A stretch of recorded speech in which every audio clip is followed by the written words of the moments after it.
चलिए, मैं आप लोगों को संविधान पढ़ा रहा था और संविधान में चैप्टर नंबर 4 यानी भाग 4 स्टार्ट किया था। राज्य के नीति निर्देशक तत्व।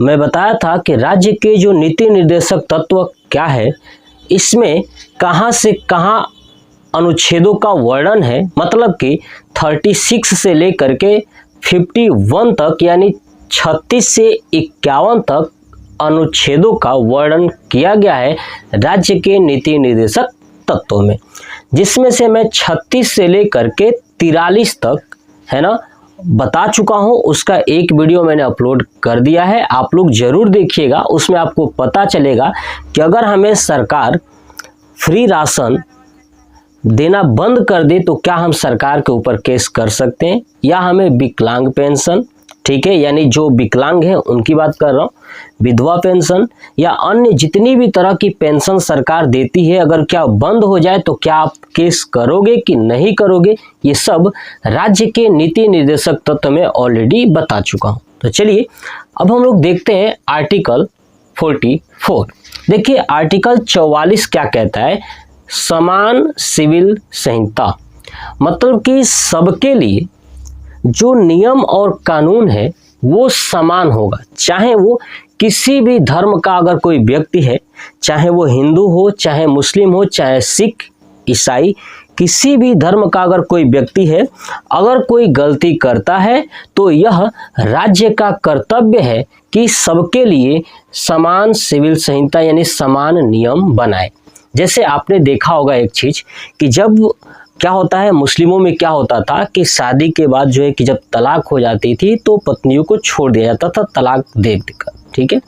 लेकिन इसी समान सिविल संहिता के अंतर्गत क्या किया गया कि नियम कानून सबके लिए बराबर कर दिया गया। मतलब ये हुआ कि जो कभी विवाह होता था है ना, विवाह में जो शादियां संपन्न होती थी तो उसमें जो है कि विवाह शुरू में जब होता है तो वो अलग अलग रीति रिवाज से होता है।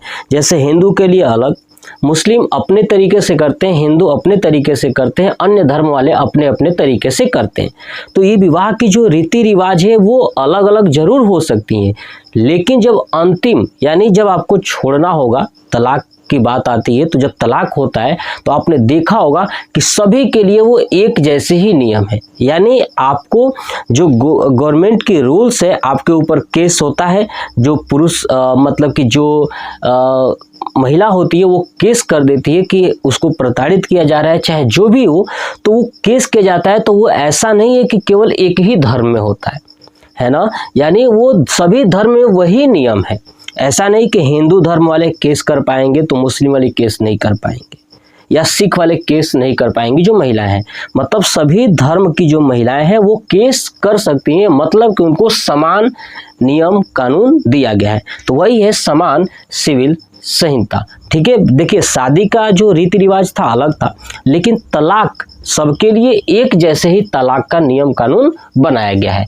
तो वही है समान सिविल संहिता, यानी सबके लिए समान जो है कि नियम कानून है। तो ये राज्य का कर्तव्य है, आदेश दिया जाता है। अब आप देखोगे कि इसी के तहत जो है कि जो प्रधानमंत्री जी हैं उन्होंने क्या किया, 3 तलाक में जो है कि उनका कर्तव्य है, मैंने क्या बताया कि राज्य के नीति निर्देशक तत्व उनको राज्य को निर्देश देता है कि आपको ये करना चाहिए, ठीक है। तो इसी के अंतर्गत जो है उन्होंने क्या किया, उसमें जो 3 तलाक था उसमें कुछ परिवर्तन किया उन्होंने, आई बात समझ में ना। तो वो उनका कर्तव्य है, ये बात दिया हुआ है संविधान में। चलिए नेक्स्ट देखते हैं आर्टिकल 45। ये क्या कहता है कि 6 वर्ष से कम आयु के बच्चों के स्वास्थ्य की जो जिम्मेदारी है वो सरकार की जिम्मेदारी है। मतलब कि अगर 6 वर्ष से कम उम्र के बच्चे हैं तो उनके स्वास्थ्य की जिम्मेदारी यानी उनके स्वास्थ्य की रक्षा करना ये सरकार का कर्तव्य है, ये बात इसमें कहा गया है। इसीलिए आप देखते हो ना, छोटे बच्चे जब जन्म लेते हैं तो उनको लगभग 6 सालों तक, ठीक है, उनको ये टीका वो टीका तमाम अलग अलग तरह की टीका लगाई जाती हैं, इंजेक्शन लगाए जाते हैं, वो सरकार की तरफ से फ्री में।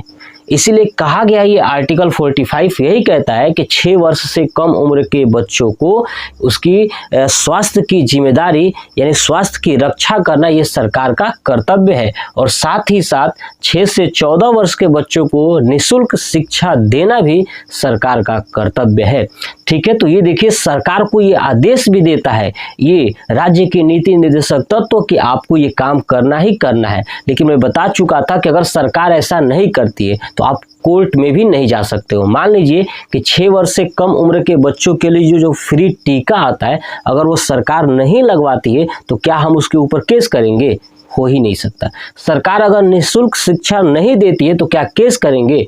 हो ही नहीं सकता। लेकिन मैं बता दूं कि आर्टिकल 21 के क में वो हमारा मौलिक अधिकार है, हमें शिक्षा देना ही पड़ेगा सरकार को। तो चाहे कुछ भी हो जाए हम मौलिक अधिकार के तहत 6 से 14 वर्ष के बीच में है, अगर हमें शिक्षा नहीं मिल रहा है तो मौलिक अधिकार के तहत सरकार के ऊपर केस करेंगे।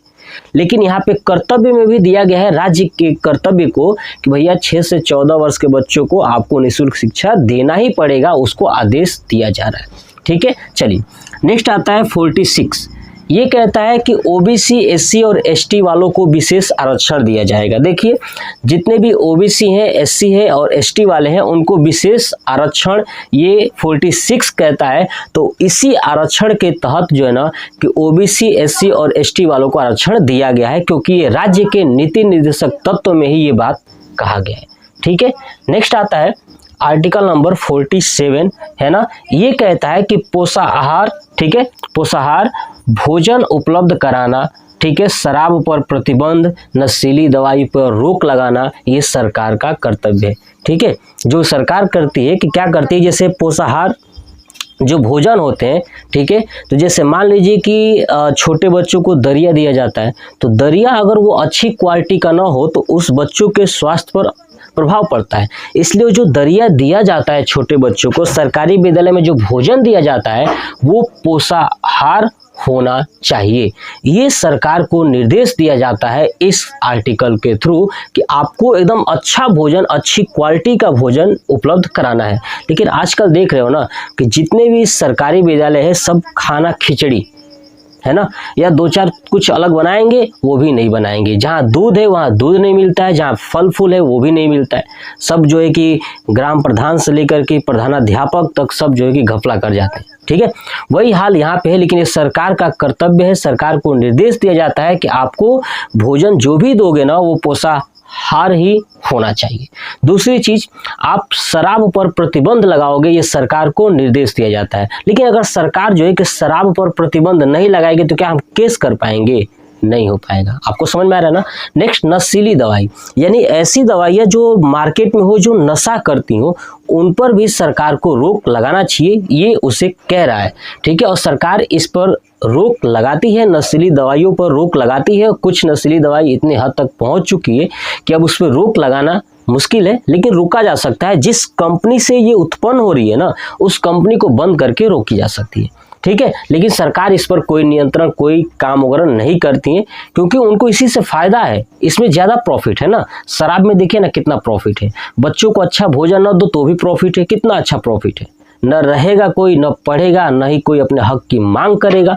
ठीक है, क्योंकि मैं ये जो चीज़ बता रहा हूँ, अगर आप यही चीज़ पढ़ लोगे तो फिर आप सरकार के खिलाफ हो जाओगे, तो ना आप पढ़ोगे ना खिलाफ होगे। ठीक है, नेक्स्ट आता है 48 क्या कहता है कि सरकार जो है कि कृषि और पशु को पालने की बढ़ावा देगी, कृषि को बढ़ावा देगी और पशुपालन को भी बढ़ावा देगी। सरकार जो है कि कृषि मतलब कृषि करने योग्य जो भूमि है उसको बेहतरीन करेगी, है ना। कृषि के क्षेत्र में काम करेगी, जैसे मान लीजिए कि कहीं सिंचाई लगवाना हो तो सिंचाई के लिए नहर वगैरह बनवाएगी। ठीक है, ट्यूबवेल लगवाना, कृषि को बढ़ावा देने के लिए ये काम करेगी। पशु को पालने के लिए पशुपालन खोलेगी। तो अब देखिए हमारे यहाँ पशुपालन क्या है, गाय वगैरह को पालना तो कम, बछड़ों को ज़्यादा पाला जा रहा है ना। ले जाके गौशाला में रख दो, है कि नहीं, तो उसमें गाय कम दिखती है, बछड़े ज़्यादा दिखते हैं, वो भी बछड़े खाए बिना मर जाते हैं। ठीक है, वो पशुपालन, कहाँ से पशुपालन में बढ़ावा हो रहा है? ऐसा हो ही नहीं रहा है, क्योंकि वहाँ पे खाने के लिए कुछ है ही नहीं, और जब जानवर खाएंगे नहीं तो उनकी डेथ ही होना है। ठीक है, तो सरकार सिर्फ दिखावा कर रही है, रियल में ऐसा कुछ नहीं है, क्योंकि वहाँ पे जानवर जाकर देखेंगे रियलिटी में तो जानवर खाए बिना ऐसे तड़प रहे हैं कि मैं क्या बताऊँ। ठीक है। तो ऐसे कृषि और पशुपालन को बढ़ावा देगी, लेकिन ऐसा कुछ नहीं है। दूसरी चीज, उनका ये भी कर्तव्य है कि दुधारू जीव की हत्या पर रोक, यानी ऐसे जीव जो दूध देते हो उनकी हत्या पर रोक लगाया जाए। तो ये ध्यान रखिएगा, ये भी बातें इसमें सरकार को कहा जाता है कि सरकार इस चीज पर ध्यान देगी। इसलिए आप देखते हो कोई गाड़ी वगैरह लेके जाते हैं, जो गाय भैंसों के सप्लायर होते हैं जानवरों के, तो दूध देने वाली जो गाय होती है ना, अगर वो हत्या के लिए जा रही है तो उस पर रोक लगाएगी। इसलिए आपको पुलिस क्या करती है, पकड़ लेती है। क्यों? राज्य के नीति निर्देशक तत्व में राज्य को निर्देश दिया जाता है कि आपको सुरक्षा करनी है, इसलिए वो पुलिस प्रशासन को आदेश देती है और पुलिस प्रशासन इस चीज में निगरानी करके रखती है कोई भी जानवर की हत्या न की जा सके, ठीक है, और खास तौर से दुधारू जीव की। आगे बात समझ में चलिए।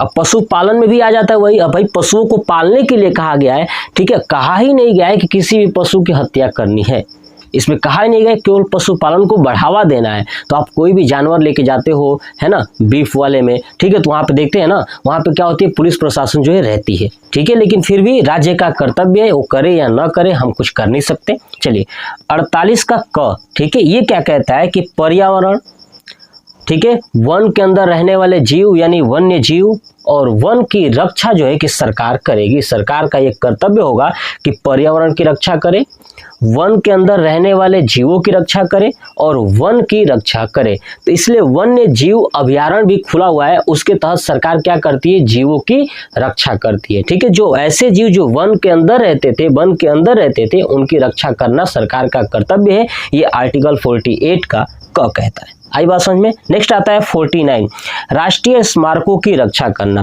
मतलब कि सरकार को आदेश दिया जाता है कि जितने भी राष्ट्रीय स्मारक हैं, ठीक है, वो क्या करेंगी कि सरकार उसकी सुरक्षा करेंगी। जैसे ताजमहल हो गया, लाल किला हो गया, इसकी सुरक्षा कौन करेगा, तो सरकार करेगी, सरकार की जिम्मेदारी है, आर्टिकल 49 कहता है। आई बात समझ में। इसलिए आप देखोगे ताजमहल के पास जाओगे, लाल किले के पास जाओगे, जामा मस्जिद के पास जाओगे, ठीक है, वहां पे फोर्स लगी हुई है। क्यों लगी हुई है? क्योंकि उनका कर्तव्य है, सरकार को निर्देश दिया जाता है कि सरकार जो है कि जितने भी राष्ट्रीय स्मारक हैं उन सब की रक्षा करेगी। तो इसी के तहत जो है कि सरकार उन चीजों की रक्षा करती है, ठीक है। अगर सोचिए ये ना होता तो रक्षा ना होता, जैसे ताजमहल की रक्षा कोई ना करता, ठीक है, तो समझ में आए। चलिए आर्टिकल देखते हैं 50 यानी 50। ये क्या कहता है कि न्यायपालिका को अलग, देखिए न्यायपालिका को ना कार्यपालिका से अलग कर दिया गया है, ठीक है। ये आर्टिकल 50 कहता है राज्य को निर्देश दिया गया कि भैया क्या करोगे कि जो कार्यपालिका है और न्यायपालिका है वो अलग अलग रहेंगी। न्यायपालिका अपना काम करेगी, कार्यपालिका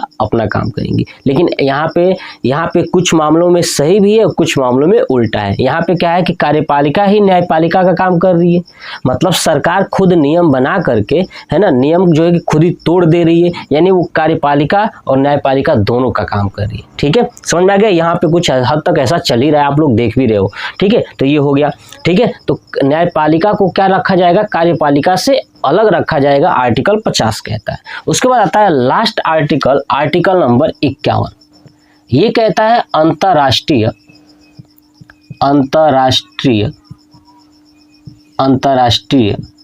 ठीक है, राष्ट्रीय सुरक्षा, ठीक है, अंतरराष्ट्रीय सुरक्षा। अब देखिए अंतरराष्ट्रीय सुरक्षा यानी अंतरराष्ट्रीय शांति सुरक्षा कह देता हूं, ऐसे थोड़ा सा आपको ज्यादा समझ में आएगा। मतलब कि सरकार का ये कर्तव्य है कि पूरे विश्व में अंतरराष्ट्रीय स्तर पे शांति बनाए रखना, ठीक है। यानी सुरक्षा के मामले में सरकार का एक कर्तव्य है कि शांति बना करके रखे, कभी भी अपना देश, हम जिस देश में है वो दूसरे देशों के साथ, ठीक है, लड़ाई न करे, क्योंकि हमें नागरिकों की रक्षा करना सरकार का कर्तव्य है। तो अंतर्राष्ट्रीय शांति सुरक्षा की जो जिम्मेदारी है वो आर्टिकल नंबर 51 में सरकार को दिया गया है, ठीक है। अब इसी के तहत जो है कि हमारा जो देश है UNO, है ना, यूनाइटेड नेशन जो ऑर्गेनाइजेशन है, इसके तहत इसी के क्या है, सदस्य है, ठीक है। तो UNO यानी अंतर्राष्ट्रीय शांति सुरक्षा के मामले में हमारा देश जो है कि UNO का क्या बना है, सदस्य बना है, ठीक है। कि राष्ट्रीय सुरक्षा कहाँ पे क्या चल रहा है, ठीक है, उसकी सुरक्षा जो है कि इसी के तहत हमें दिया गया है कि आप इसी के तहत, यानी देश इसी के तहत, राज्य इसी के तहत अपने पूरे वर्ल्ड में शांति व्यवस्था बनाए रखेगी। ठीक है, तो ये हमारा टोटल जो है कि भाग जो 4 था, है ना, राज्य के नीति निर्देशक तत्व 36 से लेकर के 51 तक ये पूरा कंप्लीट हो गया। क्या हो गया? पूरा कंप्लीट हो गया। नेक्स्ट पार्ट में मैं पढ़ाऊंगा भाग 4 का क, है ना, यानी मौलिक कर्तव्य। ठीक है, तो बताऊंगा कि कौन कौन से मौलिक कर्तव्य हैं पूरा डिटेल के साथ। तो आप इसका स्क्रीनशॉट ले लीजिएगा, कॉपी पे नोट कर लीजिएगा और कमेंट बॉक्स में कमेंट करके बताइएगा कि आपको ये वीडियो कैसा लगा। जय हिंद।